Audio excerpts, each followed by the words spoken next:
E agora Fernando Martins. Fernando, boa tarde. Boa tarde, Denise. Boa tarde a todos os nossos colegas que acompanham aqui o nosso jornal Jovem Pan.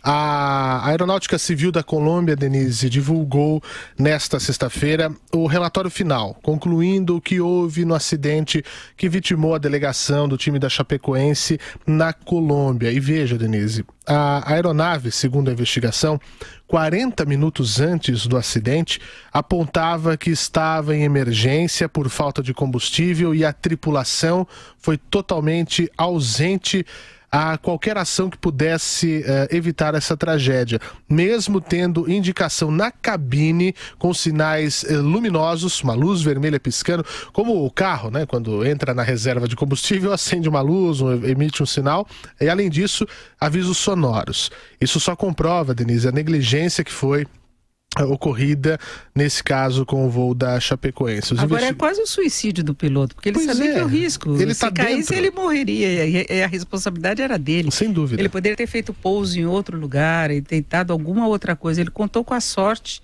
né, de chegar no local. Chegou perto, mas não conseguiu descer rápido.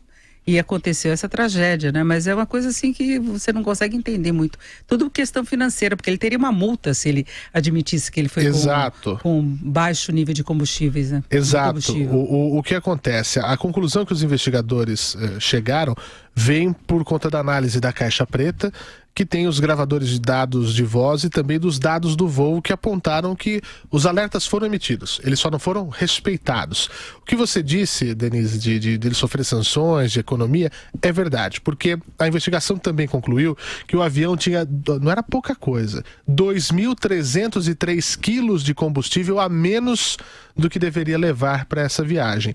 As normas internacionais, elas são muito claras. Um voo tem que ter o combustível para chegar ao aeroporto do destino, mais o suficiente para um aeroporto alternativo próximo e mais 30 minutos de reserva.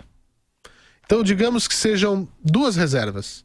E esse caso não tinha. É segurança mesmo, né? Para você poder fazer... Porque às vezes o aeroporto está fechado. Isso acontece em São Exato. Paulo. Já tem, por exemplo, de aviões chegarem aqui, tem que ir para Campinas. Exatamente. Você tem que alterar a rota. E aí, se você não tem combustível... Exatamente. No caso aqui de São Paulo para Viracopos, são 150 quilômetros. Pois é. Você tem que se virar, né? E o mínimo para cumprir os regulamentos internacionais naquele voo, no caso específico desse voo, seriam 11.603 quilos de combustível, mas segundo a investigação, a aeronave da LAMIA tinha apenas 9.300 quilos de combustível. Esse acidente aconteceu em 28 de novembro de 2016, 71 pessoas morreram.